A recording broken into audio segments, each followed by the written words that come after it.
Estamos conectadas. Buenas tardes. Vamos a esperar un poquito que se conecte todo el mundo. Sí, sí que es prontito aún. Todavía.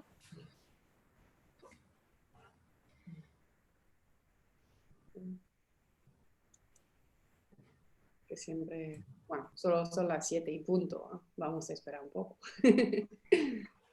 Las 7 en España, eso quiere decir que se empieza un poquito más tarde, ¿no? Yo estoy muy acostumbrada a eso. Es algo un poco habitual. Entonces, sí.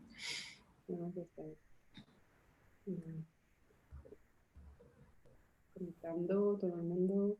Bueno, voy a presentar un poco como el webinar que, bueno, primero buenas tardes, ¿no? A todos. Y soy Lisa, trabajo en la Clínica Barcelona IUF y pues sobre todo bienvenidos al webinar de Hablemos de Fertilidad. Y bueno, hoy tengo el placer de introducir a la doctora Justo que trabaja en la Clínica Barcelona IUF. Encantada, muchas gracias. Ginecóloga en reproducción asistida y a Alessandra, que es cofundadora de la asociación SHIOC, que está ubicada en Barcelona, y también que es coach de fertilidad, ¿vale? Se presentará un poco más después. Y entonces, este webinar lo vamos a dividir en 3 partes, ¿vale? Primera parte que hablará la doctora Justo sobre, bueno, la fertilidad, las diferentes opciones de tratamientos que tenemos cuando no conseguimos quedarnos embarazadas de manera natural. Y luego Alessandra pues hablará de la parte más emocional, ¿vale? Y al final contestarán a vuestras preguntas. No sé si lo veis, pero abajo a la derecha tenéis la posibilidad de hacer preguntas por escrito de manera anónima. Entonces, durante las presentaciones, si tenéis preguntas, dudas, pues las podéis hacer y al final contestaremos a todo, que sea de más cosas medicales o más sobre el tema de las emociones y bueno, estaremos ahí para vosotros. Pues dejo a la doctora Justo quizás presentarse un poquito más. Muy bien, muchas gracias. Buenas tardes a todos. Como dijo Lisa, mi nombre es Jimena Justo. Yo soy médica especialista en ginecología y obstetricia y me dedico a reproducción asistida de la Clínica Barcelona IVF. Y la idea de hoy, antes que nada, quería agradecer a Alessandra de la Asociación SHIOC por esta oportunidad de trabajar un poco en colaboración, que para este ámbito en particular creo que es algo clave, creo que es algo importantísimo poder trabajar como un pequeño equipo y no olvidarse y no dejarlo todo en el ámbito médico, que a veces se nos va un poquito la cabeza para ese lado, pero acordarnos que tenemos un paciente delante, ¿no? Tenemos 2 pacientes en algunos casos, en otros casos un paciente, y lo importante que es acompañar en este proceso y todo lo que pueda venir que nutra el camino de un tratamiento de fertilidad y que acompañe a hacernos pasar digamos, un momento agradable o un momento lo mejor posible, es más que bienvenido. Así que, como decía Lisa, la idea de hoy sería, yo voy a tratar de no ser tan esquemática y de no ser tan cuadrada con las cosas médicas, de contar un poco en qué consisten algunos tratamientos, como para abrir el panorama y abrir un poco el espacio, para compartir un poco con ese acompañamiento emocional tan importante y qué podemos hacer desde otras disciplinas para acompañar y para ayudar a quienes afrontan un tratamiento de reproducción asistida. Así que bueno, espero no ser muy pesada, cualquier cosa si no me lo van a ir diciendo, pero bueno, esa es la idea. Así que muchas gracias. Cuando quieran, yo estoy lista. Alessandra, ¿quieres presentar un poquito, bueno, presentarte y quizás la asociación también? Sí, muchas gracias a todos, bienvenidos. La verdad que se agradece mucho ese tipo de sensibilidad, así que agradezco a la doctora y también la clínica IVF porque la verdad que esto hace mucha falta. El paciente y el médico tienen que ir de la mano porque el objetivo es común. Así que, bueno, ahora con este tipo de sensibilidad que se da de más en más, la verdad que se nota la diferencia. Es algo menos, digamos, frío y hay una relación médico-paciente como más empática y eso para nosotros es muy importante. Bueno, yo me presento, me llamo Alessandra Marcomini, soy coach de fertilidad y coach certificada de salud y cofundadora de la asociación SHIOC. SHIOC se ha creado hace 5 años con la idea un poco de acompañar a las personas que están en los tratamientos. Viene de 2 tipos de experiencias, de madres que han tenido que pasar por tratamientos de reproducción asistida y también profesionales de la fertilidad que han notado esta falta de apoyo en el recorrido médico. Entonces nos hemos unido y en eso hemos creado una asociación para poder estar al lado de las personas que quieren realizar esos tratamientos o también en una búsqueda a nivel natural, pero que está un poco tardando porque ahí también hay una carga emocional. Entonces, bueno, desde la asociación ofrecemos un apoyo integral, es un apoyo como nosotros lo llamamos holístico porque tomamos en cuenta la parte emocional, pero también la parte física y la parte social. Entonces, no es solo una parte así de emociones, ¿no? de reelaborar, de escucharnos, pero también de reconectar con el cuerpo a través de terapias naturales y diferentes técnicas que luego, bueno, os iré contando, y sobre todo compartir, que es la parte más asociativa, ¿no? De poder hablar de nuestra experiencia desde el lado personal y poder escuchar también a otras personas que están en lo mismo. Esto es una de las herramientas más valiosas que tenemos a disposición para poder sentirnos mejor. Así que bueno, muchas gracias y bueno, yo seguramente me voy a introducir en la segunda parte y cualquier pregunta si estamos aquí para contestarla. Así que hasta prontito. Gracias, Alejandra. Pues nada, empezamos con la doctora. Empezamos. Vamos allá. Muy bien, bueno, vamos a aprovechar que estamos un poquito así en formato más casero, más en petit comité, y vamos a iniciar. Voy a presentar un pequeño PowerPoint, voy a acompañarme de unas diapositivas como para ordenar un poquito la charla. Empiezo a compartir la pantalla. Así que ahí vamos. Muy bien, sí. Uy, es que estaba mirando cositas de último momento y ya estamos viendo el final, digamos. Muy bien, allí voy, vamos al modo de presentación. ¿Se ve bien, Lisa? Se ve bien. Perfecto. Muy bien, la idea de esta pequeña presentación es no hacerla súper larga ni súper técnica. Como decía Alessandra, por suerte cada vez más salimos de ese modelo de médico-paciente que se tenía antes un poco más paternalista, donde el doctor decía hay que hacer esto, esto y esto, y pasamos un poco más a aceptar las perspectivas, las ideas que puedan venir desde otras disciplinas. Como decíamos, todo lo que colabore y que tire para el mismo lado, la verdad que siempre es bienvenido. Así que voy a tratar de hacer una breve introducción de cada uno de los tratamientos que son los que más resuenan, para que luego esto dé pie a poder charlar de cómo acompañar desde otros aspectos que hacen obviamente al paciente cada uno de ellos. A ver, si tuviéramos que separar un poquito los tratamientos de fertilidad a grandes rasgos, yo hablaría de 3 grandes grupos: aquellos que están vinculados con lo que es la preservación de la fertilidad. Dentro de esto vamos a hablar un poquito de lo que es la vitrificación de óvulos. Luego están los tratamientos de reproducción asistida per se, es decir, cuando yo ya estoy buscando ese embarazo, puedo pasar por una inseminación, por una fecundación in vitro, o también vamos a tocar un poquito el método ROPA. Y también están los tratamientos de donación, que por suerte existen y por suerte los tenemos disponibles y son una gran herramienta cuando esta búsqueda se vuelve un poquito difícil, nos permiten un poquito de aire fresco y más oportunidades. Vamos a hablar de donación de óvulos y de donación de embriones. Esta diapositiva se va a repetir un poquito a lo largo de la charla, vamos a ir marcando de qué estamos hablando. Así que vamos a empezar así con una pequeña introducción de vitrificación de óvulos. Va a ser por ahí la más técnica, porque implica una parte, digamos, muy médica, que es lo que es la estimulación ovárica de la mujer. Voy a tratar de explicar, por si es de su interés, conocer en qué consiste. Uno a veces lo piensa como algo totalmente engorroso, difícil o largo, y la verdad es que si lo asume de otra manera, puede ser algo bastante llevadero. Así que vamos allá. ¿Por qué vitrificar? En principio, a veces hay mujeres que se lo plantean, hay chicas que dicen, uy, no tenía idea que esto existía, pero de más en más vamos viendo mujeres que retrasan su proyecto de maternidad por diferentes motivos, por estudios, por viajes, porque tal vez hoy no tienen esa pareja indicada o no están listas para afrontar la maternidad en solitario. Y bueno, este proyecto se retrasa.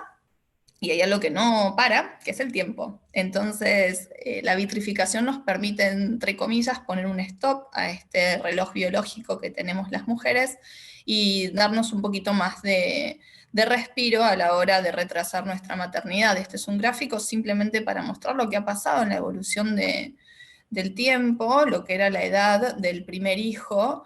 Por ejemplo, en el año 1975, la mayoría de las mujeres tenían de repente sus primeros hijos a los 28 años, y al cabo de unos años vemos que ya hacia el 2012 esta edad estaba casi tocando los 32. Si tuviéramos datos más actualizados, tal vez estaríamos mismo por encima, que de hecho, por ejemplo, en España se calcula que la edad del primer hijo está por encima de los 32,5 años.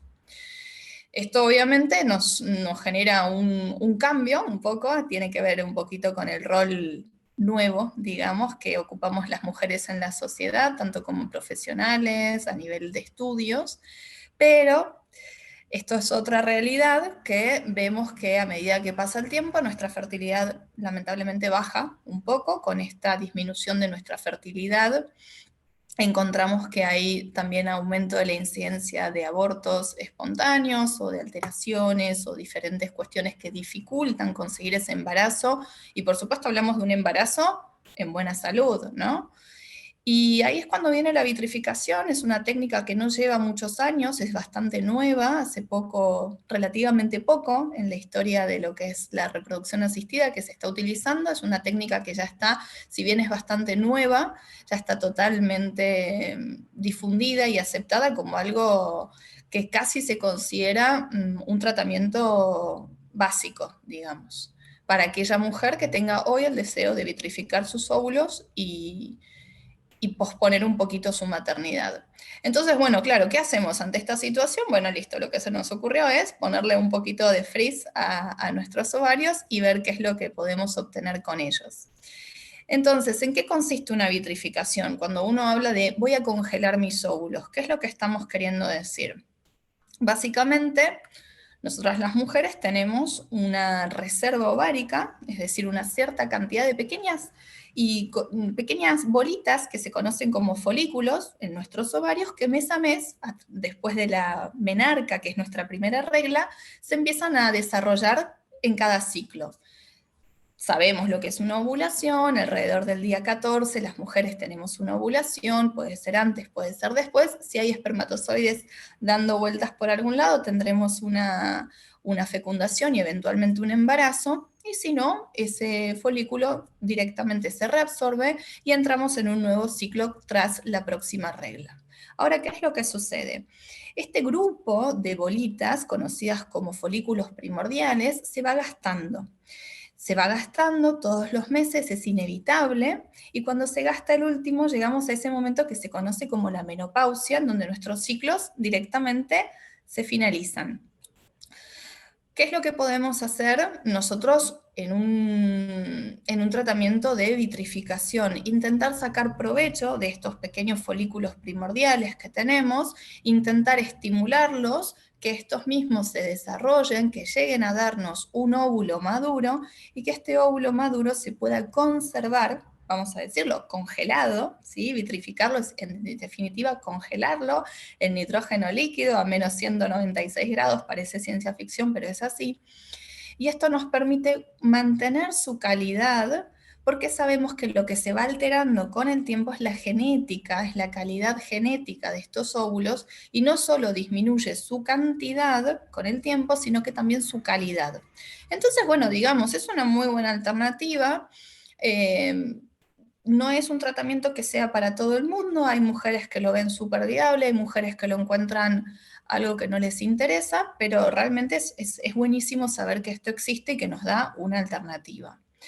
Entonces, básicamente, ¿cómo se hace esto? A través de un proceso que se conoce como estimulación ovárica. Acá me voy a detener 3 minutos para explicar en qué consiste una estimulación, porque creo que es a veces una forma de quitarle el tabú a un tratamiento de reproducción asistida cuando uno piensa en, ay, me van a hormonar, me van a dar hormonas, me voy a tener que pinchar.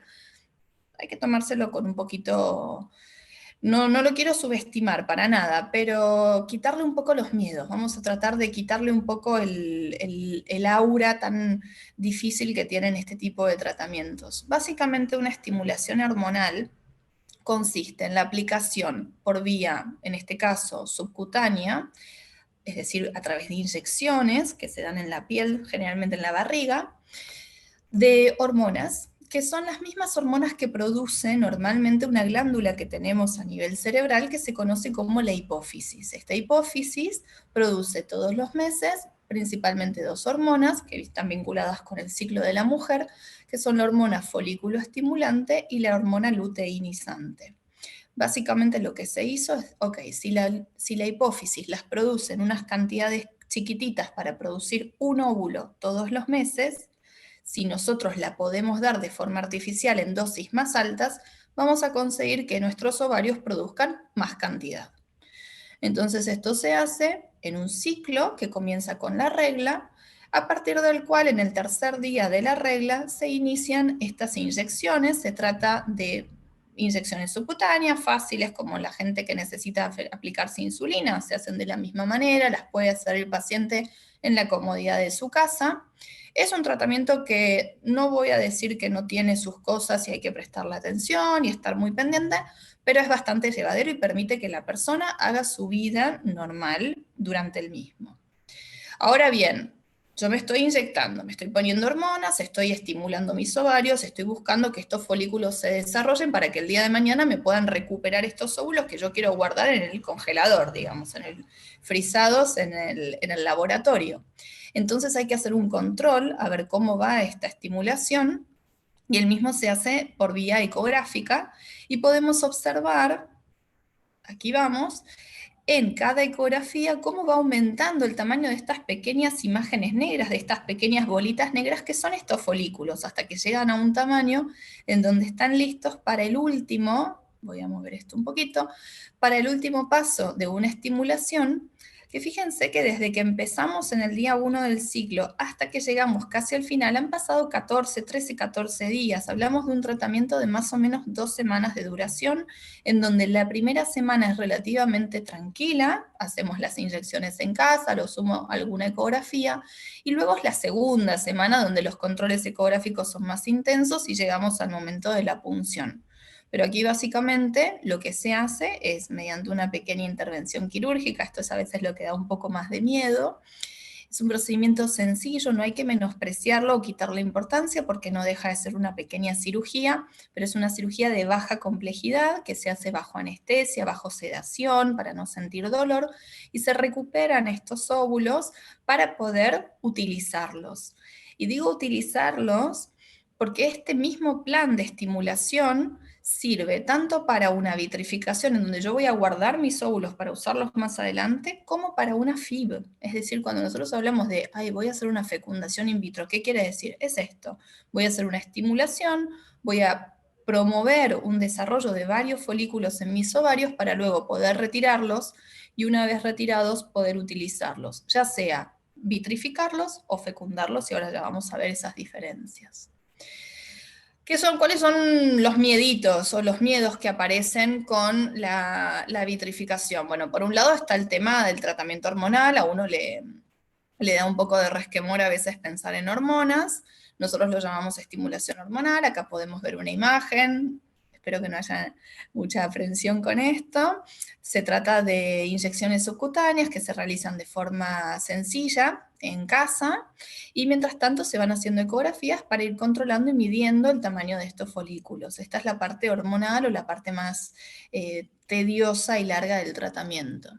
Y luego el otro miedo, por así decirlo, es la punción. ¿Qué sucede durante la punción o pospunción? Bueno, la punción se hace, por supuesto, en un ámbito cuidado, en un quirófano, bajo todas las normas de seguridad e higiene para cuidar a la paciente, para recuperar estos óvulos. Luego, pospunción, se se permite el reposo de la paciente durante un determinado tiempo, generalmente en el centro ambulatorio donde se hace, más o menos unas 2 horas para ver que la recuperación sea buena. Es importante ver que la paciente esté bien, que se cumplan todos los criterios de alta, y luego esta es la parte pospunción más importante, el reposo y el descanso, para darle al cuerpo el tiempo necesario para volver a su estado. Esto, digamos, igualmente es el día de la punción, es algo sencillo, tanto para una vitrificación como para una FIV.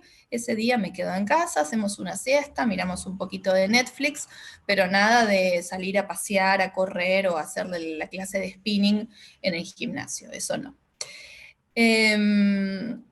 Bueno, básicamente, ¿cuál es el objetivo entonces de este tratamiento? Conseguir una linda cantidad de óvulos, dependiendo de lo que cada cuerpo pueda dar, y es muy importante charlar con el médico antes de abordar este tipo de tratamiento, de, ok, ¿cuáles son mis expectativas? ¿Qué espero obtener de este tratamiento? ¿Qué pasa si no obtengo lo que estoy buscando, lo que quiero? Y bueno, charlar un poco de cuáles son las posibilidades con respecto a los resultados. Bien. Hablamos un poco entonces de la vitrificación. Después lo que sucede tras la vitrificación es la posibilidad de utilizar esos óvulos, y hay algo muy importante que decimos en fertilidad, que es que la vitrificación, la idea es que sea como un seguro, tenerla disponible en caso de necesidad. Lo ideal sería que el día que una mujer quiera quedarse embarazada, pueda hacerlo sin necesidad de utilizar estos óvulos. Pero si algo sucede y es difícil, tener estos óvulos puede ser una alternativa muy válida. Y bien, ahora pasando un poquito más a la parte de tratamientos, esta parte es mucho menos técnica porque ya describimos un poco lo que es la estimulación en sí, no quiero tampoco ser pesada y me encantaría después dar tiempo a que se generen preguntas o que me digan, a ver, no entendí tal cosa, más que ponerme a dar una charla súper técnica de la técnica en sí de estimulación. Así que vamos a hablar un poco de los tratamientos en sí. Empezamos con el más sencillo de los tratamientos de reproducción, que es la inseminación artificial o inseminación intrauterina.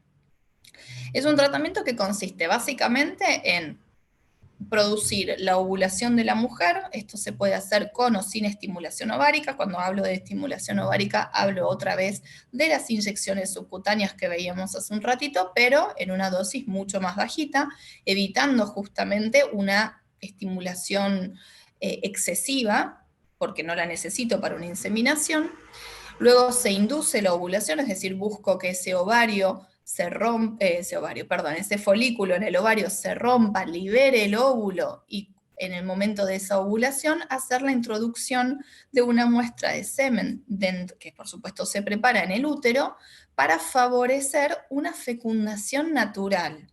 ¿Qué es lo importante y la gran diferencia de la inseminación intrauterina con respecto a otros tratamientos como la FIV? Aquí estamos optimizando el factor de la mujer, es decir, estoy optimizando la respuesta ovárica, estoy optimizando el momento de la ovulación porque lo controlo mediante ecografía y mediante medicación, y estoy optimizando la muestra de semen, estoy preparando y mejorando la calidad de ese semen en el laboratorio, pero la fecundación, es decir, la introducción de un espermatozoide dentro del óvulo, se va a producir de forma natural en la trompa, es decir, in vivo, en el cuerpo de la mujer, no in vitro, como sucede en la FIV. Es un tratamiento muy sencillo, muy cortito, para pensar, ok, ¿cuánto dura una inseminación? Lo mismo que la primera fase del ciclo de una mujer, los famosos 14 días. Empieza con la regla, en algunas chicas se utiliza un poquito de hormona inyectable, como habíamos visto, en otras chicas de repente no. Se hace el monitoreo de la ovulación y cuando ese folículo está listo, se desencadena la ovulación y finalmente se deposita una muestra de semen en el interior. Es un tratamiento fácil, sencillo, tiene una tasa de éxito un poco más limitada, un poco más cerca de la realidad. Las mujeres tenemos por debajo de los 35 años posibilidades de embarazo cada mes entre 20 y 25%, y cuando uno dice esta estadística se asusta un poco, porque dice, es muy poquito, 20-25%. Por eso es que en una chica joven, sin antecedentes de salud, que me dice, estoy buscando embarazo hace 3 meses, le digo, no te asustes, esto puede pasar, se puede esperar un poco más. Claro, luego cuando el tiempo ya apremia, uno empieza a pensar en tratamientos con el objetivo de optimizar. Y acá hago un pequeño paréntesis, que creo que esto es algo que no se debe olvidar. Hay pacientes, después igualmente creo que esto da para hablar, hay pacientes que de repente se presentan a la consulta después de haber intentado durante mucho tiempo de forma natural, con pastillas que inducen la ovulación, con otros tratamientos, han intentado, y esto empieza a tener un peso a nivel emocional. Si es una pareja, afecta también la vida de esa pareja, si es una mujer que lo hace en solitario, afecta. Y hay que tener en cuenta que son técnicas que tienen sus limitaciones. Entonces, en algún momento hay que saber decir, ok, hasta acá no vamos a seguir machacándonos con esta técnica que sabemos que tiene sus limitaciones, pensemos en otras alternativas. No hay que olvidarse de ese punto.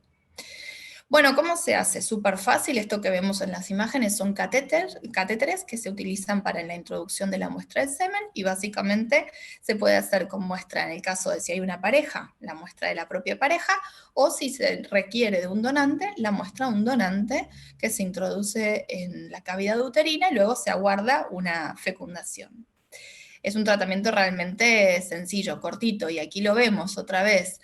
Inicia con la regla, vamos haciendo los controles, la única diferencia va a ser que no vamos a tener 10 folículos, vamos a tener 1 o 2, que es el objetivo de una inseminación, y luego en vez de haber una punción, es decir, una cirugía, se hace simplemente la muestra de semen, que esto es como hacer la citología, es algo muy sencillo, no doloroso, la mayoría de los casos. Hay algunas chicas que por ahí con el espéculo pueden sentir un poquito de incomodidad, pero no es algo, digamos, que requiere una sedación en la gran mayoría de los casos. Así que la verdad que se tolera muy bien. Y ahora sí, para hablar un poco más de lo que tal vez uno habla de reproducción y piensa directamente en FIV, es el tratamiento, digamos, con más publicidad o con más marketing, es lo que más escuchamos. Pero básicamente la FIV consiste en un poquito lo que hablábamos hace un rato, es como la vitrificación y un plus. Es decir, cuáles son las etapas de una FIV. En principio vamos a empezar con la estimulación ovárica, como ya lo habíamos visto, se trata de estas hormonas que damos de forma inyectable. Luego se haría la punción, es decir, recuperamos esos óvulos del interior de los folículos que crecieron en los ovarios. Finalmente se pasa a la preparación del semen y, lo más importante, las técnicas de fecundación in vitro per se, que es lo que le da nombre a la técnica, es decir, tomar el óvulo en el laboratorio e inyectar o permitir el ingreso de un espermatozoide en su interior para que se produzca la fecundación. Ahora bien, estos óvulos que han sido recién fecundados no pueden ser transferidos directamente al útero, deben permanecer en cultivo durante un periodo, esto puede variar de 2 a 3 o 5 días, y tras el cultivo y el desarrollo de estos embriones, los mismos sí que se transfieren al útero, en donde se aguarda su implantación y el eventual embarazo evolutivo. ¿Cómo se hace? ¿Se acuerdan de la vitrificación? Es prácticamente lo mismo. Hacemos también un ciclo de estimulación ovárica, los protocolos pueden variar, pueden cambiarse, pero clásicamente hablamos de tratamientos de 14 días aproximadamente, se hace la punción, se recuperan los óvulos, pero atención, acá no los frizamos, acá no los vitrificamos, acá directamente los mandamos al laboratorio donde se fertilizan y luego se mantienen calentitos en incubador esperando llegar al momento óptimo del desarrollo. Aquí vemos un poquito lo que son las diferencias, esto tal vez uno lo escucha, lo ve en los blogs o lo ve en vídeos, con respecto a, bueno, ok, ¿qué es lo que sucede? ¿Qué es una FIV convencional? ¿Qué es una ICSI? ¿Qué es un IMSI? Y tiene que ver un poco con esto. La FIV convencional consistía en dejar al óvulo en una pequeña plaqueta con espermatozoides a su alrededor y permitir el ingreso de un espermatozoide aleatoriamente. Esta técnica se fue optimizando con el objetivo de mejorar la cantidad de óvulos fecundados y hoy por hoy una técnica muy difundida es la técnica del ICSI. Básicamente las siglas implican inyección intracitoplasmática de un espermatozoide, básicamente esto sería el óvulo, esto sería el interior del óvulo, y con una pequeña pipeta se inyecta el espermatozoide seleccionado en su interior para asegurarnos de que cada óvulo reciba un espermatozoide. De más en más, nosotros particularmente en Barcelona y UF tenemos mucha experiencia en esta técnica y es lo que más se utiliza, pero las dos son técnicas totalmente aptas de FIV, o sea que cuando hablamos de ICSI estamos hablando de FIV también. Bien, y luego sucede esto, que es maravilloso, que es como esos embriones, esos óvulos que se fecundaron, empiezan a desarrollarse, empiezan a cultivarse, a crecer, empezamos a ver las divisiones celulares, y esto es algo excelente. Aquí le voy a dar play, espero que lo puedan ver. Vamos a ir viendo cómo estas pequeñas células que tenemos acá se van a empezar a dividir y van a dar origen, nos muestra realmente el proceso dinámico y evolutivo de cultivo embrionario. Es muy cortito, ¿eh? Esto es podemos ver el inicio de un día 1 de los pronúcleos, aquí ya se empieza a dividir en 2 células, y así sucesivamente. La división se hace de forma cada vez más acelerada, cada vez más rápida, y el embrión, por supuesto, va sufriendo diferencias, no solo a nivel visual, morfológico, sino que también internamente a nivel metabólico. Este embrión está evolucionando. Habitualmente hablamos de lo que son los blastocistos, los embriones de día 5, que son aquellos que ya empiezan a tener esta cavidad que se forma en su interior, es esto que se ve claramente aquí. Y estos embriones son aquellos que ya están listos para ser transferidos al útero e implantarse, si se dan todas las condiciones biológicas que deben darse para una implantación. Habrán escuchado un pequeño detalle de esto, de transferir embriones a día 2 o a día 3. Esto es una práctica muy común también. En algunos centros nosotros tratamos de favorecer o de, difundir un poco lo que es el cultivo más prolongado, que genera un poquito de, se hace un poquitín más largo el tratamiento, pero hacemos una mejor selección y podemos ver cuáles embriones verdaderamente llegan al estadio de blasto y cuáles se quedan por el camino, pero también van a escuchar hablar de transferencia de embriones a día 2 o día 3, que es algo también muy habitual y muy difundido. Muy bien, la transferencia. Y acá es como que nos acordamos un poco de la inseminación, porque básicamente uno ve esto y dice, ay, yo estoy viendo un espéculo, un catéter, ¿qué están haciendo? Bueno, acá se está haciendo una transferencia embrionaria. Básicamente consiste en, bajo control ecográfico abdominal, depositar un embrión en el interior del útero para que luego este pueda implantarse. Hablábamos de este blastocisto, y consiste en una técnica muy sencilla, parecida a la de la inseminación, no dolorosa, realmente tolerable, y que no requiere mayores ni preparación especial, ni anestesia, ni nada, digamos, muy complejo. La verdad es que es una técnica bastante fácil, bastante sencilla, súper importante, porque de esto depende mucho que ese embrión llegue al lugar adecuado, pero tolerable para la paciente. Muy bien. Perfecto. Y para ir hacia el último de los tratamientos que categoricé como tratamientos de reproducción asistida, vamos a hacer un pequeño punto sobre lo que es el método ROPA. Muy interesante también. El método ROPA, sí, la verdad que es interesantísimo, es un método que fue diseñado para parejas de mujeres. Entonces, ¿qué es lo que tenemos aquí? Nosotros en este caso tenemos le llamamos madre donante, va a ser aquella miembro de la pareja que decida ser la donante de óvulos, es decir, va a ser la mujer que va a hacer toda la primera etapa, la estimulación, las inyecciones, los controles ecográficos y finalmente la punción para recuperar esos óvulos, ¿sí? En ese caso, esos óvulos, digamos, óvulos donados que vienen de la madre donante. No estamos hablando de una donación anónima, estamos hablando de una donación de mi eventual pareja, por ejemplo. En ese caso, esos óvulos, una vez tratados en el laboratorio, se va a hacer el tratamiento de una FIV normal, es decir, los voy a fecundar, ya sea con la técnica de FIV o con la técnica de ICSI, luego se van a desarrollar en cultivo embrionario, por supuesto con una muestra de semen, y finalmente cuando esos embriones estén en el estadio que decíamos hace un ratito para poder transferirse al interior del útero, lo vamos a hacer, pero en la madre receptora. Entonces es una forma para las dos mujeres de la pareja de compartir este tratamiento de reproducción asistida, en donde una aporta los gametos, es decir, aporta los óvulos que contienen su genética, y la otra madre es la que va a aportar este embarazo, que va a llevar el embarazo y le va a aportar, por supuesto, millones de factores, y va a tener una influencia muy importante sobre el desarrollo de ese embrión. Y acá nos podemos meter a charlar de epigenética y desarrollo del embrión en el metabolismo de la madre receptora y un montón de cosas súper interesantes, pero en definitiva es una forma de compartir el tratamiento muy, muy interesante y que muchas parejas de mujeres les resulta algo muy gratificante.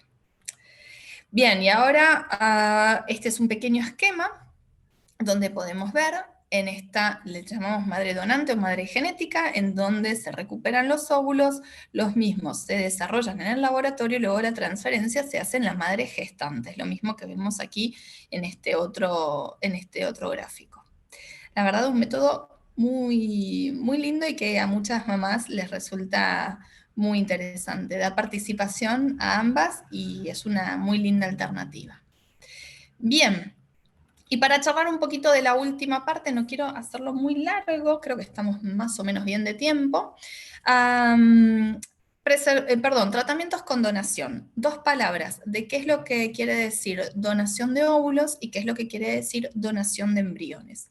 Y aquí son tratamientos que uno, cuando aborda la consulta con un paciente, cuando tiene que charlar de estos temas, claramente nunca una mujer o una pareja que desean tener un hijo se van a plantear de primera instancia una donación. O sea, uno se imagina, primero, que si va a tener un hijo va a ser de forma natural, va a ser súper fácil, luego ya tener que asumir la necesidad de un tratamiento, y más asumir la necesidad de un tratamiento con una donación de gametas. Cosa que no es sencilla, cosa que no es fácil, y es importante tener en cuenta esto a la hora de charlar con los pacientes y de explicarles en qué consiste.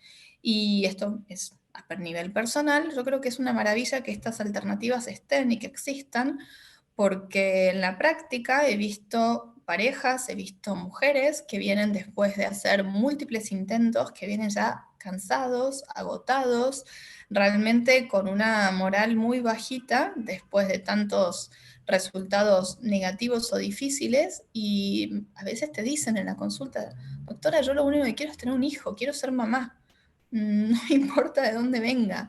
Y estos tratamientos dan una satisfacción al paciente, son por ahí los tratamientos más difíciles de asumir, desde hacer el duelo genético, de asumir una donación, pero es una maravilla que los tengamos disponibles porque dan una muy buena alternativa a quienes no pudieron hacerlo con sus propios óvulos.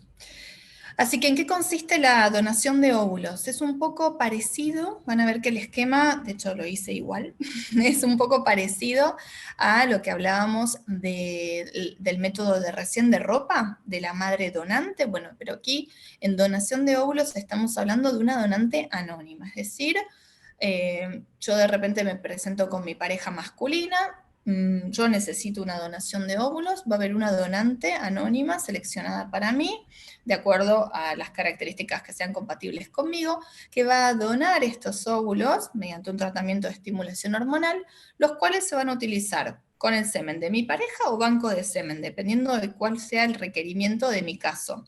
Y luego esos embriones desarrollados se transfieren en el útero de la madre receptora para que pueda llevar adelante ese embarazo. Es realmente una muy buena alternativa, y uno a veces se pregunta, bueno, pero ¿en qué caso se necesita una donación? Aquí hay algunos ejemplos.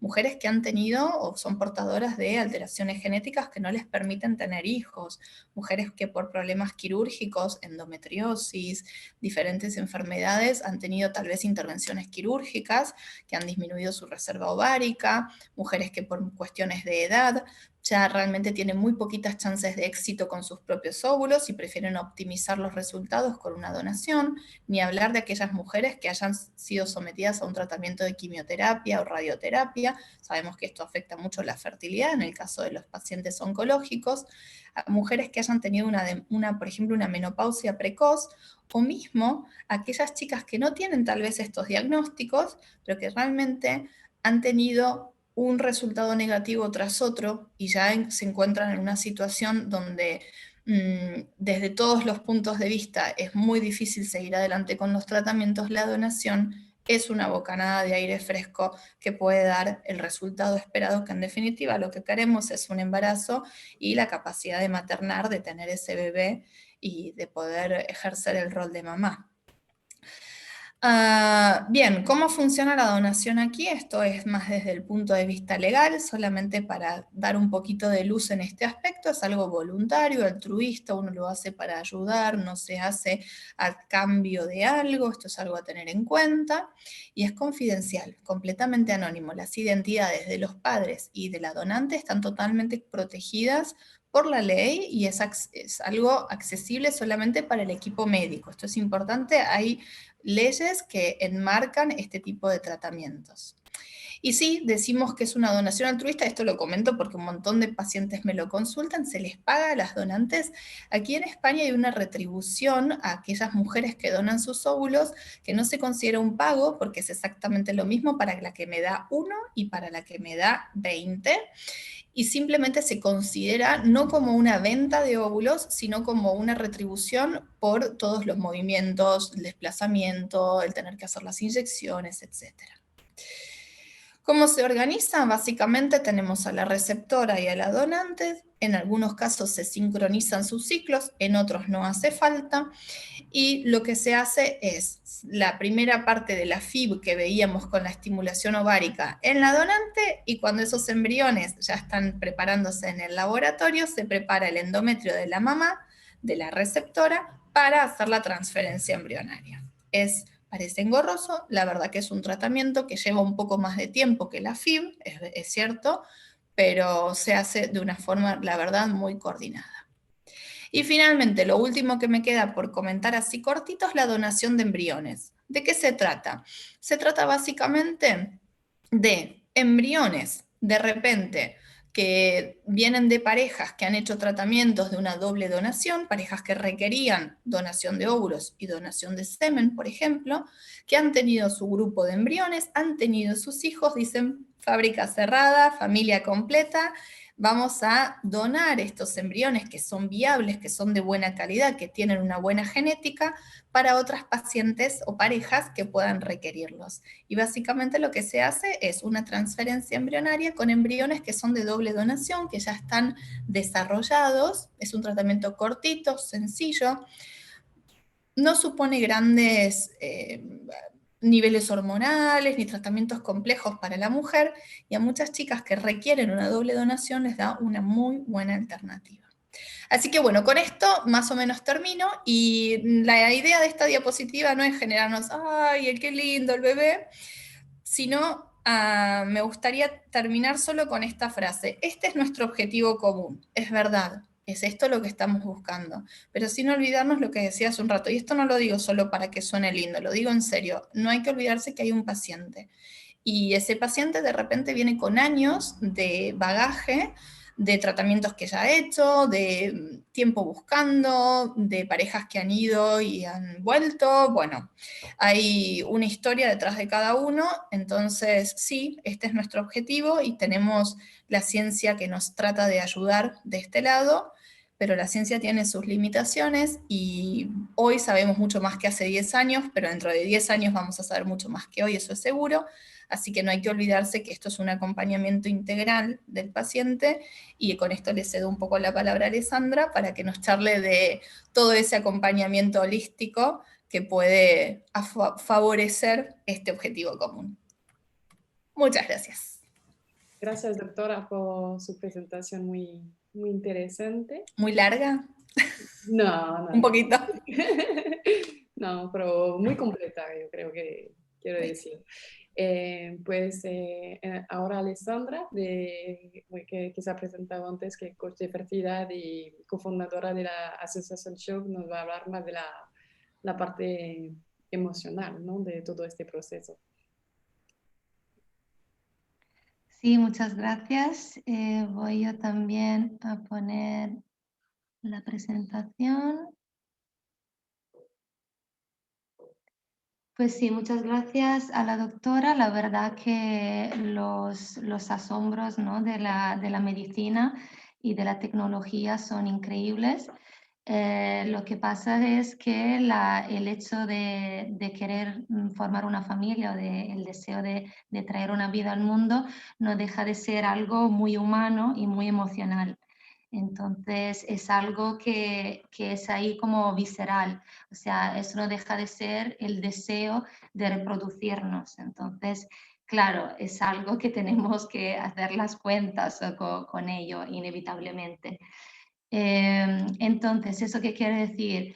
Que sí o sí va a ser una montaña rusa. Bueno, eso depende, ¿no? No hay nunca que generalizar porque cada persona es diferente, cada uno tiene su equilibrio, pero sí que entre que la fertilidad tiene que ver con algo como muy instintivo y muy visceral, y como nos ha explicado también la doctora, hay unas fases en los tratamientos donde podemos tener informaciones que nos pueden un poco destabilizar, pues eso hay que tomarlo en cuenta, ¿sí?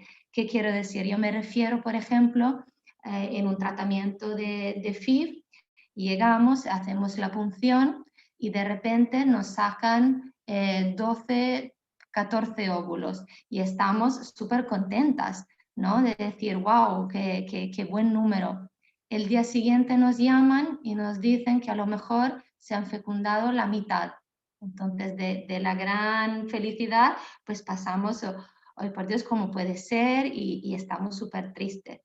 Luego viene el cultivo, a los 3 o 5 días lo que se decida, pues a lo mejor se han muerto algunos embriones. Entonces, en el proceso de fertilidad vamos a encontrar mucha información que, claro, que hoy en día sí que podemos ver porque se hace en laboratorio. Antes todo pasaba dentro de nuestro cuerpo, entonces no estábamos tan conscientes, pero ahora que lo somos, evidentemente nos puede dar este altibajo. ¿Cuál es el consejo principal? Prepararse. Si nosotros llegamos preparadas, con mucha información desde la clínica, pero también desde todos estos aspectos emocionales que podemos encontrarnos, pues será más fácil y más llevadero todo este proceso. Entonces, este estar preparada, evidentemente, es diferente según el tratamiento. No es lo mismo una preservación de fertilidad con una donación de ovocitos o una donación de embriones.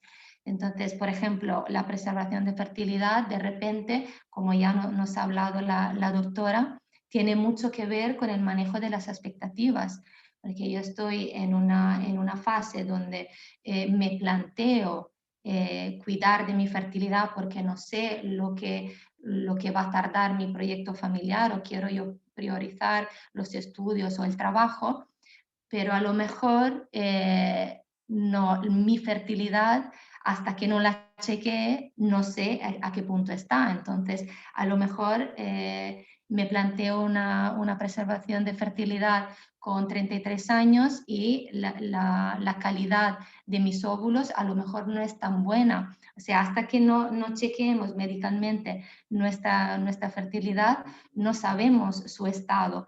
Entonces, el manejo de las expectativas es muy importante. También porque, evidentemente, eso va a ser como, bueno, para la mayoría por lo menos, va a ser el plan B, ¿no? Yo voy a buscarlo naturalmente, que si no llega, yo siempre sé que tengo este plan B. Pero evidentemente también ahí hay un recorrido. El recorrido es también esta imagen de persona, digamos, con un determinado plan de familia, puede que se vea alterado. Entonces hay que tomar en cuenta diferentes cosas. O de repente no tengo a nadie a mi alrededor que ha hecho lo mismo. Eso también es importante, porque claro, al sentirme sola en esto, la única persona que está cuidando su fertilidad, pues a lo mejor apetece conocer a otras personas que ya lo han pensado, que ya lo han hecho, o incluso personas que han hecho tratamientos y que se arrepienten de no haber preservado la fertilidad antes.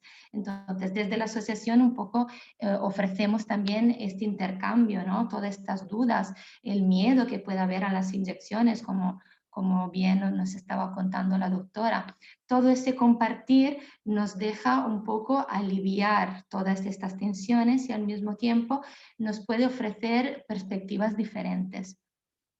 Por lo que tiene que ver de la inseminación y la FIV, que sea con o sin donación de semen, como bien decía la doctora, puede que ya lleguemos a ese tipo de tratamiento con un desgaste emocional. ¿Por qué? Porque ya llevamos tiempo buscando y eso se nota a nivel no solo anímico, pero también a nivel de relación, por ejemplo, con la pareja. Entonces hay que tomar en cuenta que aparte de este desgaste emocional, luego le vamos añadiendo todo lo que supone el proceso que hemos visto, con todos sus altibajos y todas sus emociones. Por lo que tiene que ver la donación, no es lo mismo utilizar nuestro material genético y tener que recurrir a una donación. No es para todo el mundo, o sea, hay muchas personas que ya tienen claro que el hecho de ser madre o padre o tener una familia no tiene nada que ver con la biología y está muy bien, pero hay muchas otras personas que eso, o sea, que ese duelo genético del que hablaba la doctora es necesario elaborarlo, porque no es tan evidente aceptar un tipo de donación de una persona que es externa a la pareja. Entonces, vamos viendo que hay diferentes aspectos que hay que tomar en cuenta y que de alguna forma hay que un poco prepararse, ¿no? Psicológicamente, físicamente para este proceso, porque no es, puede parecer como muy sencillo, pero luego sí que viene con su maleta, ¿no? Entonces, simplemente es poner conciencia que, bueno, que esto es algo para gestionar, no es nada imposible, pero bueno, cuanto más preparadas estemos, mejor lo vamos a llevar, porque todo eso puede ser largo y intenso, no sabemos, porque como dice bien la doctora, la ciencia no es un milagro, entonces puede que salga la primera, pero también puede ser que nos lleve unos añitos. Requiere serenidad, requiere voluntad y sobre todo cuidar nuestra confianza y la autoestima, porque muchas veces se ve muy tocada dependiendo del tema que nos afecta. El tema, por ejemplo, de no ser madre biológica, eso nos afecta mucho a nivel de confianza, ¿sí? Lo que vemos desde la asociación es que casi todo el mundo, no hay que generalizar, pero casi todo el mundo lo que pasa es un proceso de duelo. ¿Eso qué pasa? ¿Por qué es así? El duelo lo conocemos como la pérdida, ¿no?, de un ser querido, pero en realidad es una manera que el ser humano tiene para adaptarse a una nueva situación. Entonces, siempre que tengamos una pérdida, que sea, por ejemplo, que nos han despedido del trabajo o en este caso la pérdida de nuestra imagen de persona fértil, siempre tenemos que pasar por una serie de emociones para poder de alguna forma asumirlo y reorganizarnos en nuestra vida. Es como un cambio de paradigma, ¿no? Un pilar que estaba ahí muy fuerte en nuestra vida, como, ay, sí, yo seguramente después de los estudios, pues voy a encontrar una pareja, va a ser así, así, así. Claro, cuando somos jóvenes tenemos nuestras ideas, nuestros planes y luego vamos viviendo y las cosas a lo mejor no van como planeado. Entonces es muy importante reconocerlo, porque a veces se nos viene encima y no entendemos nada de lo que está pasando. De repente estamos de mala leche todo el día o tenemos una tristeza infinita y no sabemos por qué. Entonces el hecho de poner conciencia en esto nos ayuda a entender y ayudar a entender, quiere decir manejarlo mejor.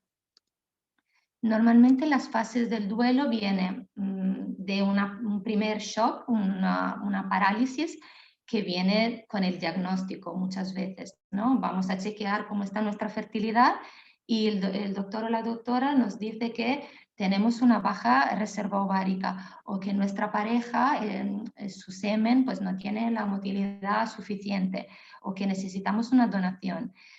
Ahí nos quedamos vitrificados como los óvulos, o sea, nos quedamos así como, no, eso no puede ser. De hecho, la siguiente fase es, no me puede pasar a mí. es que el médico se equivoca, es que eso no es así, y vamos pidiendo una segunda opinión, una tercera opinión, y resulta que todo apunta a lo mismo. Esto es totalmente normal, es totalmente normal vivir una fase donde yo no quiero aceptar lo que es la realidad. Luego viene el enfado, la rabia, ¿sí? Del ¿por qué me está pasando a mí? ¿Y por qué mi amiga se ha quedado embarazada tan fácil? Y un poco los celos también, ¿no? Eso es totalmente normal, no es que seamos malas personas, es que, claro, nos está pasando algo muy heavy a nivel emocional. Entonces, evidentemente, es algo que tenemos que vivir, porque no podemos saltarnos este proceso, es algo fisiológico casi, es para readaptarnos lo tenemos que vivir. Entonces, poco a poco vamos con el miedo. Entonces, si no soy esta persona fértil, pues ¿quién soy, no? ¿Y cómo va a ser esto? ¿Y cómo se lo voy a contar a mi hijo que viene del laboratorio? O sea, muchas cosas, muchas incógnitas con las que tenemos que lidiar. Y luego ya llegamos a una parte donde ya asumimos que el plan no era como lo habíamos pensado, y ya estamos en la tristeza, incluso a veces en una depresión podría ser. Y es totalmente normal, es dejarse sentir, porque es algo que es totalmente en el proceso, y además si intentamos atrasarlo, pues se nos va a venir encima un momento u otro. Pero después de eso ya vamos con la aceptación, ya hasta casi lo valoramos, ¿no? Y pensamos, pues no es lo mismo lo que yo puedo valorar la maternidad que una persona que se ha quedado a la primera, ¿sí? Vamos a ver cosas como positivas, de decir, bueno, mira, de todo este proceso, pues estoy saliendo como mucho más fuerte, o con muchas más herramientas, o conociéndome mucho mejor. Vamos ya cambiando de chip.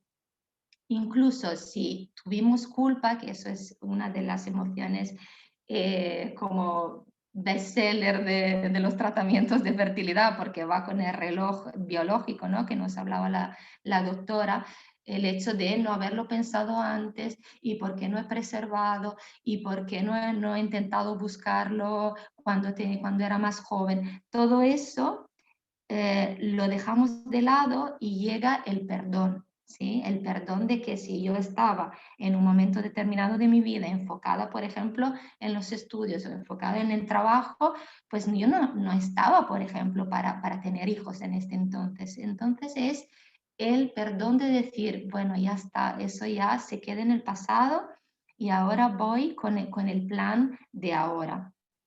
Y ahí poco a poco hay una búsqueda de sentido, una reorganización, y hay una serenidad que es con la que nosotros aconsejamos realizar los tratamientos. ¿Qué pasaría de otra forma? Es un poquito las montañas rusas. Ahora, no vivimos en un mundo ideal, o sea, muchas veces, el 99% de las veces, todo esto, todo el proceso de duelo, justamente pasa cuando estamos en el tratamiento.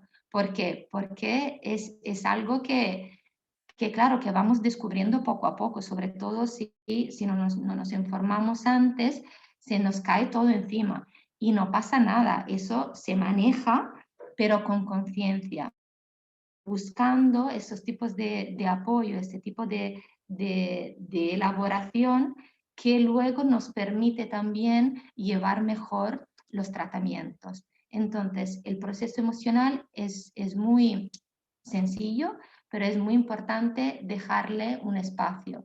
Entonces, hay que acoger a la emoción. Cuando llega, no cerrarle la puerta. Si estoy enfadada, si siento rabia, pues nada, que me voy a dar puñetazos a los cojines, por ejemplo. Que me siento triste, me doy el espacio para poder llorar. Llorar es muy sano, llorar nos desahoga, y eso es lo que toca simplemente. No es que no seamos lo suficientemente fuerte porque estamos sintiendo estas emociones, es que es totalmente normal y natural. Entonces, cuando nos viene la emoción, la identificamos, le damos un nombre y la aceptamos. Y esta emoción es la que nos da la información de cómo estamos en este momento. Y luego, desde ahí, sí que podemos tomar las riendas. ¿Esto qué quiere decir? Quiere decir que siempre hay un equilibrio entre lo que nosotros podemos manejar y lo que no podemos, lo que está fuera de nuestro control. Entonces, ese balance es muy importante, es diferente para cada uno, pero es muy importante que esté equilibrado, porque yo sí que me puedo cuidar y que puedo dejar espacio a todas mis emociones y puedo llevar el proceso de manera como más pausada y más lenta y más serena. Pero del otro lado tenemos que manejar las expectativas. Aunque yo lo haga todo súper bien y aunque tenga el mejor doctor al mundo, siempre va a haber algo que no podemos controlar, porque hasta ahora la tasa de éxito no es del 100%.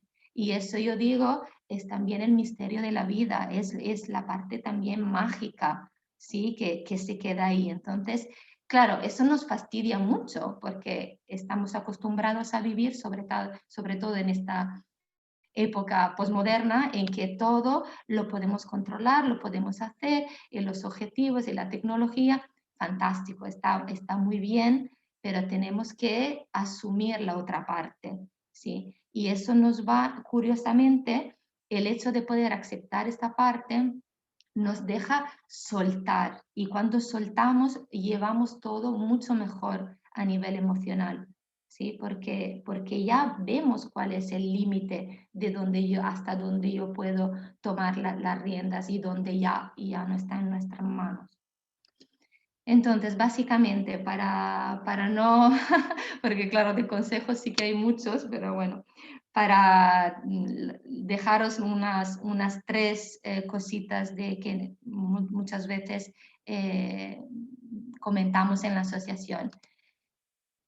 Atiende a tus emociones, eso es la parte básica, o sea, de no intentar rechazarla porque ahora la prioridad es hacer el tratamiento, sí, pero las emociones también hacen parte, entonces hay que atenderlas, hay que lo más posible prepararse al proceso y sobre todo cuidarte. Eso no es un momento para juzgarte, no es un momento para culpabilizar, es un momento de autoindulgencias, es un momento para quererse aún más, si es un momento para perdonarse, si es que sentimos algo ahí que teníamos que haber hecho antes. Entonces, el cuidado de la autoestima nos va a ayudar muchísimo durante los tratamientos, porque claro, muchas veces eso tocan nuestra autoestima. Entonces, por ahí pasan el hecho, por ejemplo, de no dejar que el tratamiento sea el centro de mi vida.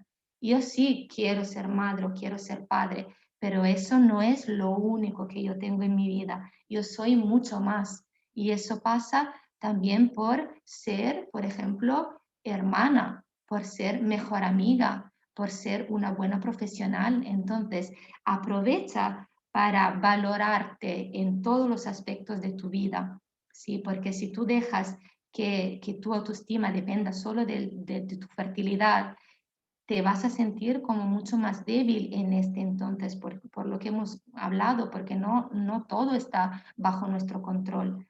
Entonces aquí el consejo es priorizar lo que es importante y regalarse cosas, regalarse momentos de placer.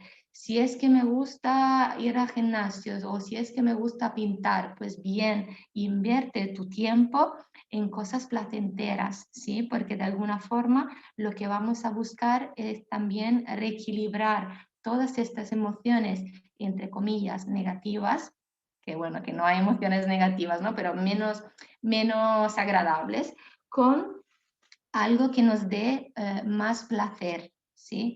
Entonces, eso pasa por el autocuidado. Cada uno tiene su fórmula, no hay una fórmula universal. A cada uno le gusta lo que le gusta, pero sí es buena idea, por ejemplo, durante esta temporada, pues buscarse un hobby nuevo y ir un poco explorando lo que yo puedo sacar de mi potencial.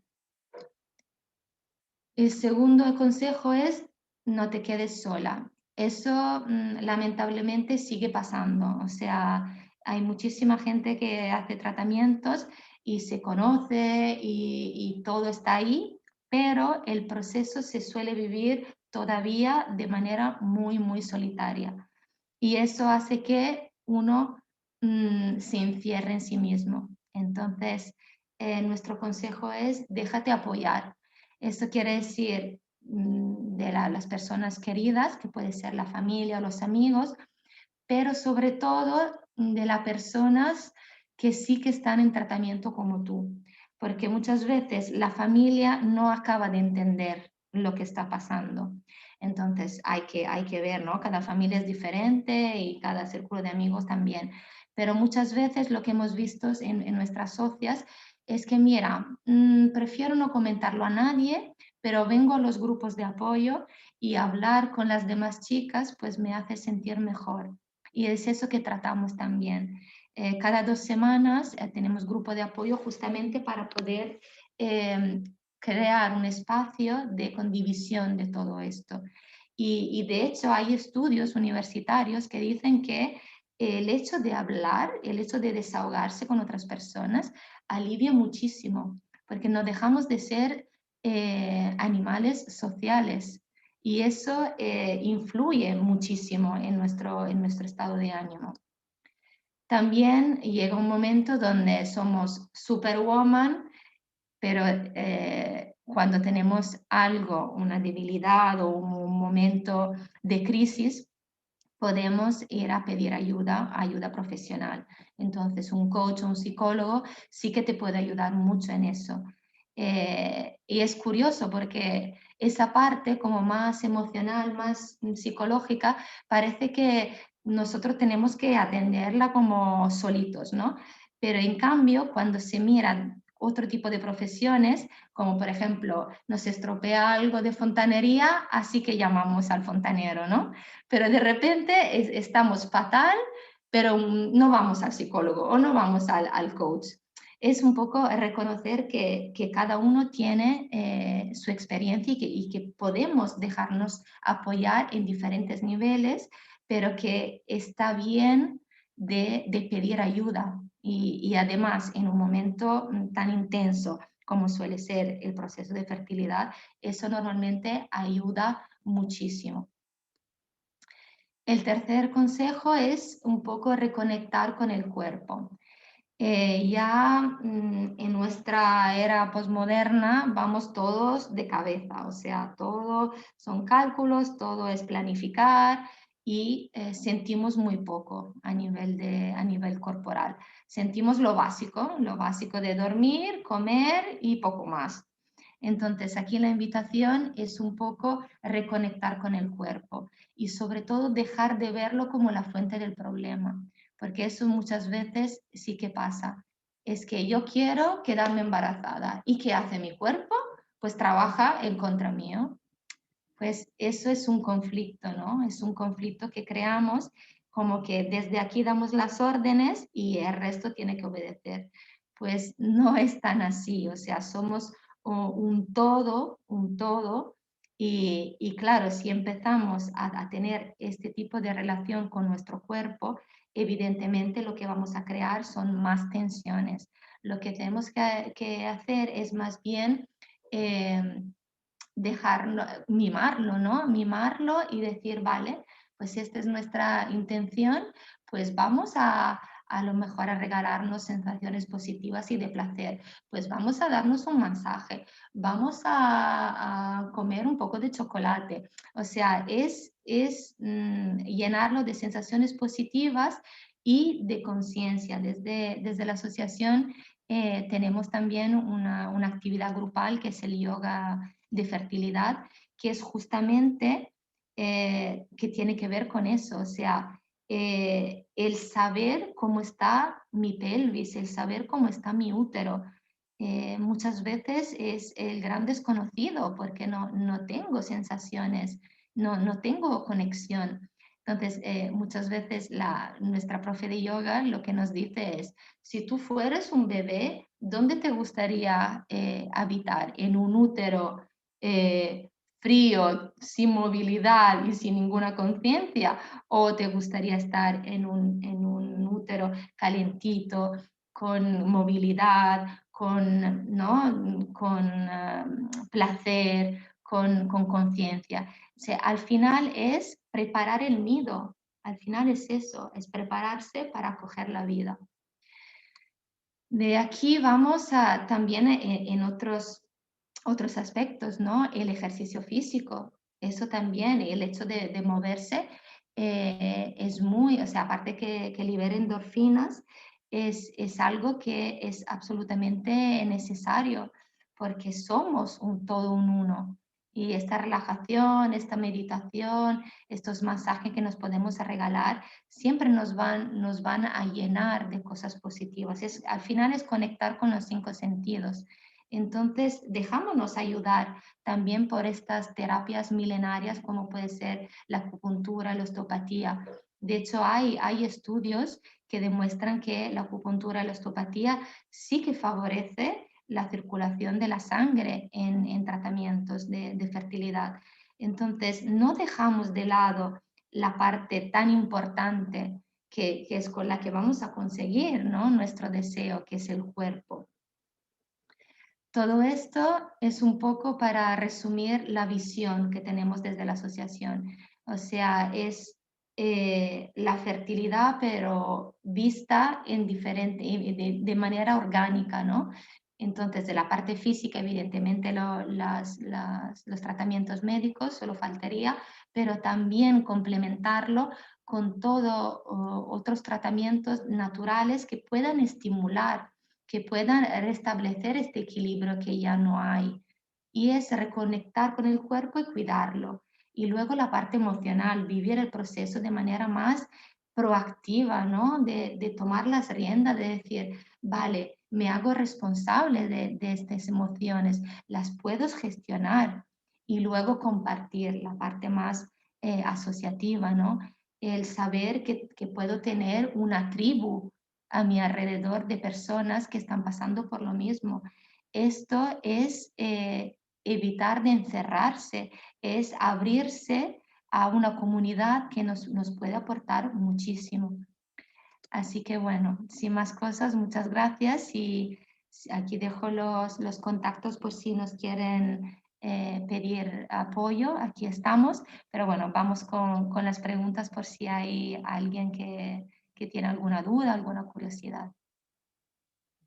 Gracias, Alessandra, por esta presentación súper interesante y creo que, bueno, ayudará a muchas mujeres, ¿no?, en procesos y realmente, pues, no dudáis en contactar con la asociación si sentéis que necesitáis apoyos para tener más consejos, porque yo creo que, bueno, estas presentaciones hemos visto que la importancia, ¿no?, de la parte médica y del apoyo emocional también, y para vivir el proceso mejor, ¿no? Entonces, os recuerdo que podéis hacer unas preguntas escribiendo debajo de la pantalla, ¿vale? Que sean más sobre los tratamientos o sobre sobre la asociación, o no dudéis, estamos aquí para contestar. A ver. Vale. Buenas tardes. Muchas gracias por este webinario muy interesante y con buena energía. En la clínica, ¿hacen la FIV con DGP? Bueno, la respondo desde acá, supongo que es más para mí. Sí, hacemos la técnica, lo comento por si alguien que esté escuchando de repente no está familiarizado con los términos. Como decíamos hace un ratito, la FIV es la técnica de fecundación in vitro y el DGP quiere decir diagnóstico genético preimplantacional. Básicamente es una técnica complementaria a las técnicas de reproducción asistida que permite el análisis genético de los embriones una vez que estos se desarrollaron, como veíamos en los videos, en los vídeos, veíamos cómo llegaban a este estadio que llamábamos blastocisto, este embrioncito que empieza a expandirse, que está listo ya para ser transferido al útero. En algunos casos, dependiendo de la situación clínica, antecedentes, o bueno, dependiendo de un poco los tratamientos que se estén llevando a cabo, se puede complementar y previa a la transferencia al útero, es decir, antes de que ese embrión pase al útero, se puede hacer una pequeña biopsia del mismo. Esto lo voy a explicar de una forma muy casera. Es como cuando nos quitan un pedacito de piel, el dermatólogo, para hacer una pequeña biopsia, para analizar, por ejemplo, una manchita o algo por el estilo. Bueno, es lo mismo. Se toma el embrión, se hace una pequeña biopsia de la parte externa de su envoltura, tratando de no modificar, de no tocar o de no afectar el interior, y esa pequeña partecita se analiza genéticamente. Esto me permite saber si se trata de un embrión considerado euploide, que es el embrión, digamos, que tiene la información genética correcta y que nos va a favorecer las posibilidades de embarazo, ya que más de un 50% de los abortos espontáneos o de los resultados negativos están relacionados o vinculados con alteraciones genéticas en los embriones. Es normal que todos tengamos mutaciones, todos, absolutamente todos somos pequeñas mutaciones caminando. Pero claro, cuando estas mutaciones tienen un cierto tenor importante a nivel genético del embrión, pueden favorecer su stop, es decir, dejan de desarrollarse, y esto puede ser tanto un resultado negativo tras la transferencia, un embarazo que inicia y luego se frena espontáneamente, un aborto espontáneo, o mismo también embarazos que continúan donde el bebé tiene alguna alteración. Entonces sí, la respuesta, después de esta introducción medio larga, la respuesta es que sí hacemos DGP en la clínica. Quizás sería interesante, hablar de en qué caso, ¿no?, se hace DGP. Lo comento así como someramente, ¿sí? A veces, a ver, para contarles un poco, digamos, la parte más médica, el DGP lo utilizamos mucho en los casos en donde está indicado por antecedentes. ¿A qué le llamo antecedentes? Por ejemplo, ¿se acuerdan lo que hablábamos con respecto a la calidad de los óvulos? Es horrible, uno todo el tiempo repite esto, ¿no? Cuando está hablando de fertilidad, porque con la edad pasa tal cosa, pero bueno, es algo que tenemos que tener muy en cuenta y quitarle un poco el tabú. Sí, es verdad, con la edad van pasando cosas a nivel genético, y por eso en aquellas mujeres que afrontan una FIV, más allá de, sobre todo a partir de los 40 años, se ha visto que hay un aumento de las chances de este tipo de alteraciones genéticas que pueden, por ejemplo, para nombrar algo, lo más conocido es la trisomía 21, que es la que genera el síndrome de Down, pero digamos, esta es una de las más leves porque permite el nacimiento de un niño con síndrome de Down, y esto después podemos hablar de qué significa para esa mamá, ese bebé, esa familia. Pero hay muchas otras, mucho más complejas, que directamente no permiten el desarrollo de un embrión, de un feto viable. Entonces, en aquellas mujeres de más de 40 años es una técnica recomendada, no es obligatoria, nadie está obligado ni a conocer su genética, ni a hacer esta técnica de forma obligatoria, pero sí nos permite... Vamos a explicarlo de esta manera, nos permite reducir el tiempo para alcanzar nuestro objetivo. ¿Qué quiero decir con esto? Imaginemos que esa mujer que dijimos hizo una FIV y consiguió 12 óvulos. De esos 12 óvulos tenemos 6 embriones que llegaron a estadio de día 5, son blastocistos y están aptos para pasar al útero. Tenemos varias alternativas, ir transfiriéndolos de uno en uno, o eventualmente decir, ok, tengo un riesgo reproductivo un poco más alto a causa de mi edad, para evitar transferencias múltiples con la carga física y emocional que supone transferir muchas veces y tener resultados negativos, decido analizar genéticamente estos 6 embriones y de repente me encuentro que hay 3 que tienen una genética correcta y hay 3 que tienen una genética alterada. Estos 3 entonces alterados no se transfieren los 3 genéticamente correctos, y esto permite al paciente llegar más rápido a ese resultado positivo. Otros casos en donde se hace esto es cuando existe un antecedente genético en alguno de los progenitores. Yo soy conocido portador de una alteración genética que puede disminuir mis posibilidades reproductivas. Perfecto, el DGP es una alternativa válida para tratar de suplir y conocer si esta alteración genética la he transmitido o no a los embriones. Con esto quiero aclarar una cosa. No todas las enfermedades genéticas se pueden diagnosticar mediante esta técnica. Hay algunas que son muy grandes, que son realmente, literalmente la palabra es grande, porque su expresión a nivel genómica es evidente, y hay otras que son cositas muy puntuales, o mismo hay enfermedades genéticas que hoy por hoy lamentablemente no tenemos totalmente esclarecidas y no podemos verlas mismo con esta técnica. Pero a los fines prácticos es una técnica que puede utilizarse mucho y ayudar en los casos ya sea de pacientes que por su edad reproductiva tengan un mayor riesgo o por antecedentes propios. De acuerdo, gracias. Bueno, una pregunta más sobre la parte emocional de cómo puedo vivir mejor el momento de la beta espera. Sí, eso es verdad, es uno de los grandes temas, la beta espera, porque es algo que, bueno, como hemos dicho, no tenemos absolutamente el control. Pasa lo que pasa en nuestro cuerpo, el embrión se está tejiendo o no, eso no lo sabemos, pero tenemos estas 2 semanas aproximadamente de espera. Entonces, lo que estuvimos comentando antes va a ser la prioridad, o sea, llenarnos de cosas placenteras, de hobbies y no dejar de hacer todo lo que hacíamos antes, o sea, quedar con amigos, todo lo que puedan ser distracciones, nos van a ayudar a llevarlo mejor. ¿Por qué? Porque no vamos a estar siempre con el pensamiento fijo en eso. Evidentemente sí que va a estar, ¿no? Pero está claro que cuanto más podamos focalizar nuestra atención en otras cosas, porque además si hemos ya hecho una preparación previa, ya nos podemos apoyar de estas cosas a las que ya hemos dado valor, entonces es simplemente un refuerzo. Y luego lo que sí aconsejamos, y seguramente yo creo que la doctora también estará de acuerdo, es de no hacer el test de embarazo antes de tiempo. Y eso yo creo que todo el mundo lo ha hecho. Totalmente. Todo el mundo está bien, somos humanos y hay que asumir también. Pero eso no nos va a machacar aún más porque los resultados no son fiables. Entonces sí que salga positivo, que salga negativo, pues no son fiables. Entonces no vamos a contar con un resultado que no puede no ser verdadero. Entonces intentar alejarse de eso lo más posible. Y bueno, distracciones a 1000. Bueno, gracias. La pregunta de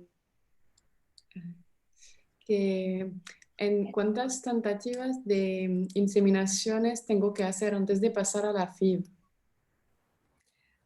Esta la podemos responder juntas, a ver a qué llegamos.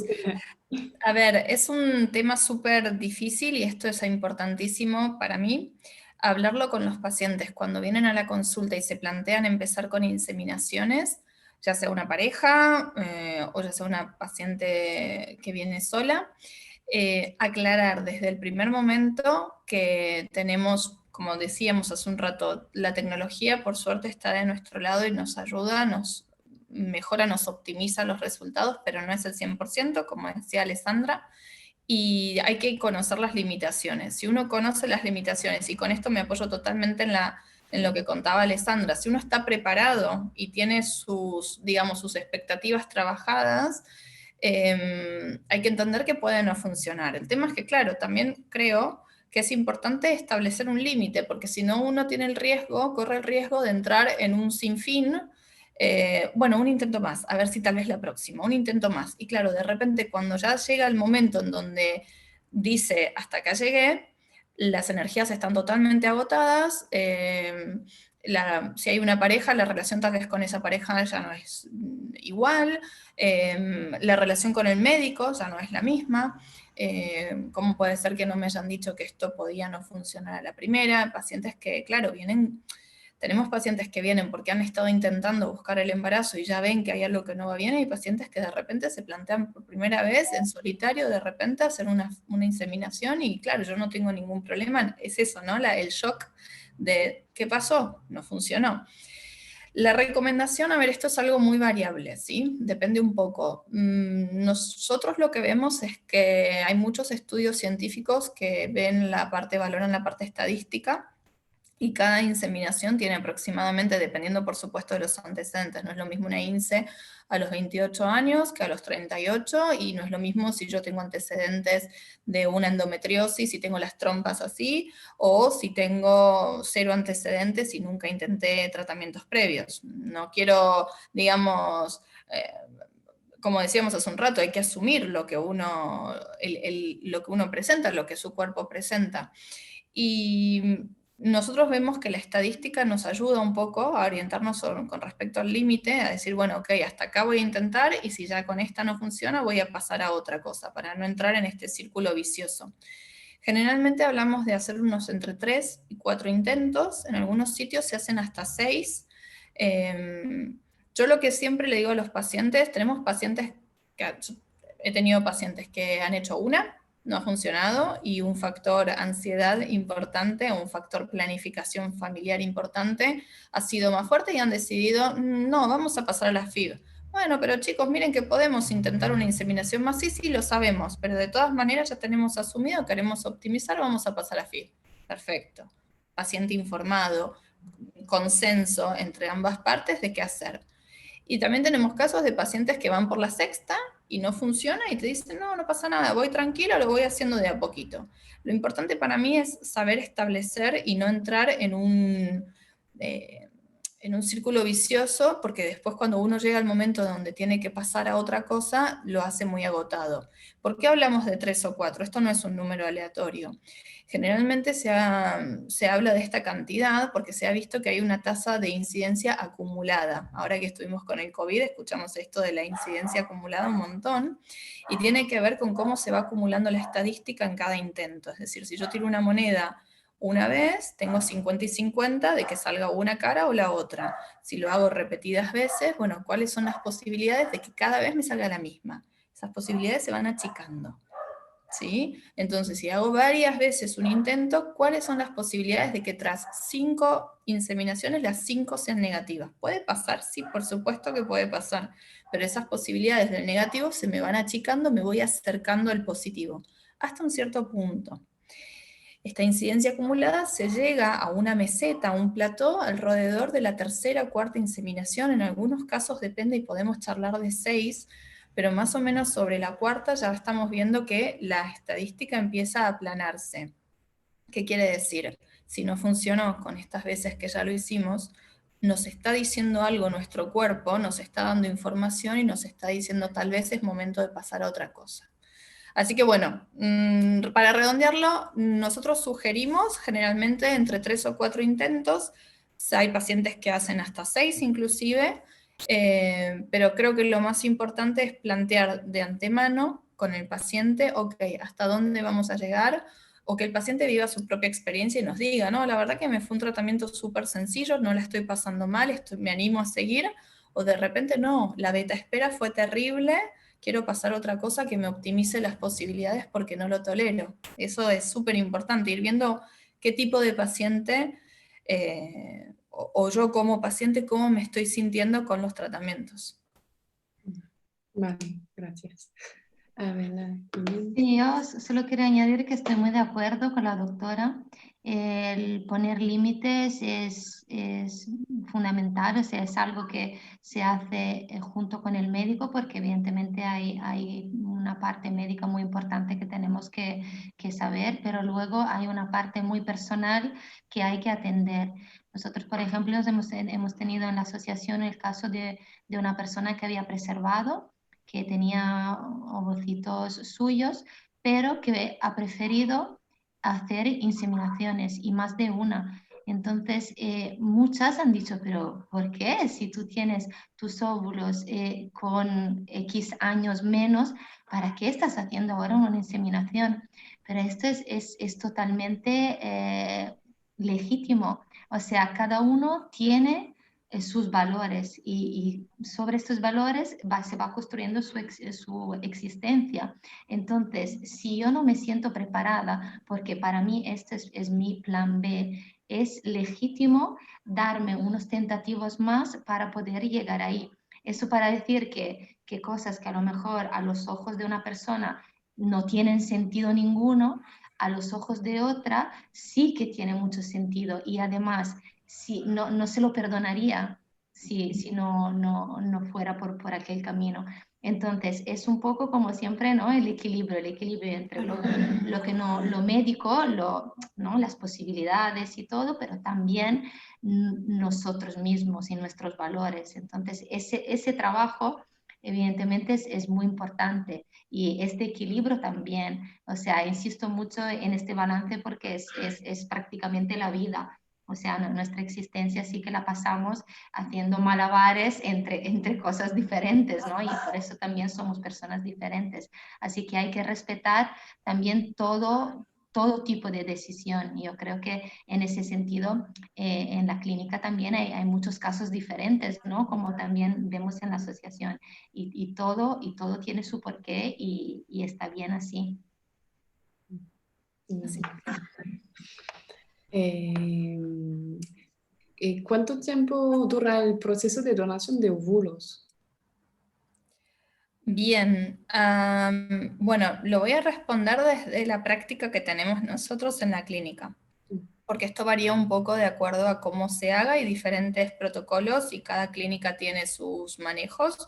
Nosotros en realidad priorizamos, esto hace que el tratamiento sea un poquito más engorroso, pero priorizamos la calidad del mismo trabajando con óvulos frescos, es decir, cuando nos preparamos a hacer un tratamiento de donación de óvulos, buscamos una donante y una receptora, por supuesto compatibles, y que estén sincronizadas, para que a la par que se va haciendo el tratamiento de estimulación de la donante, que habíamos visto son unos 15 días, al mismo tiempo se vaya haciendo la preparación de la receptora. ¿Sí? La preparación me refiero a preparar el útero, preparar el endometrio.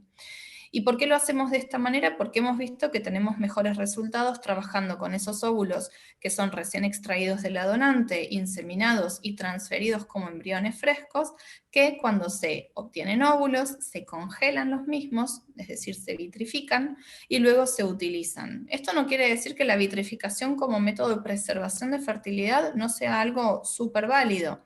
Pero cuando hacemos un tratamiento de donación en donde la obtención de estos óvulos la intentamos hacer en una sola vez, de repente hay pacientes que cuando vitrifican quizás hacen un par de ciclos para acumular una buena cantidad de ovocitos y tenerlos vitrificados, pero bueno, al hacer una donación tenemos que poner todas las chances en esa primera estimulación. Entonces lo hacemos de forma en fresco, le llamamos nosotros, y sincronizada. Esto quiere decir que hay que hacer una primera etapa de sincronización que tiene un tiempo de duración de más o menos entre 2 y 3 semanas, y luego esto se le suma las 2 semanitas de estimulación y finalmente los 5 días de cultivo. Entonces, básicamente para hacerlo cuando los pacientes lo preguntan, desde que yo empiezo a prepararme para sincronizar mi ciclo, esto por lo general lo hacemos con anticonceptivas, hasta la fecha de mi transferencia, pasan aproximadamente unas 5 semanas, 5 o 6 semanas dependiendo del caso. Es un mes, mes y medio aproximadamente, y donde se cumplen estas etapas. Esto es lo que decía, es un poquitito más engorroso, porque no es que tengo los ovocitos ya preparados, pero obtengo tal vez un mejor resultado. Y por eso es que lo hacemos, priorizamos eso. Vale, gracias, doctora. Bueno, yo creo que vamos a cerrar el webinar. Simplemente pues recordar que bueno, podéis contactar con la asociación SHIOC para todo este aspecto de apoyo emocional, cuerpo-mente, y si queréis consultar también vuestro caso, pues podéis llamar a la clínica y solicitar una primera visita con la doctora Justo, por ejemplo, y valorar un poco qué tipo de tratamiento se podía proponer y cómo podríamos ayudaros, ¿no? Veo que Veo que hay una pregunta, Comentario. Sí. una última pregunta. No, nada, muchísimas gracias por todas las explicaciones y considerar el proceso no solo de punto de vista médico, sino también de punto de vista energético y emocional. Sí, no, creo que, bueno, aquí todos estamos convencidos, ¿no?, de la importancia de las dos partes y, bueno, muchas gracias, doctora Justo, muchas gracias, Alessandra, y bueno, espero que podamos repetir esta experiencia que yo creo que hemos compartido bastante informaciones y cualquier cosa estamos a vuestra disposición. Entonces, muchas gracias y bueno, nos vemos pronto, ¿no? Muy bien, yo aprovecho 2 segunditos solamente para agradecer, Lisa, a la organización y a Alessandra sobre todo la colaboración porque me encantó escucharte. Nosotros, qué importante para el médico nutrirse de otras disciplinas y de otros especialistas y de otras áreas que aportan mucho y que nos hacen no olvidarnos de todo esto que hace a nuestros pacientes. Me encantó de verdad escucharte, así que te agradezco muchísimo, de verdad un placer. Muchas gracias a vosotras. La verdad que, insisto, este tipo de sensibilidad no es lo más común y cuando se encuentra se agradece muchísimo. Así que bueno, que sí, que ojalá el ámbito médico sea un poquito más con vuestra sensibilidad, la verdad. Intentaremos, vamos para ahí. Muy bien. Pues muchas gracias y bueno, nos vemos y hasta la Muy próxima. bien. Buenas noches. Buenas noches. Buenas Adiós. noches. Gracias. Adiós.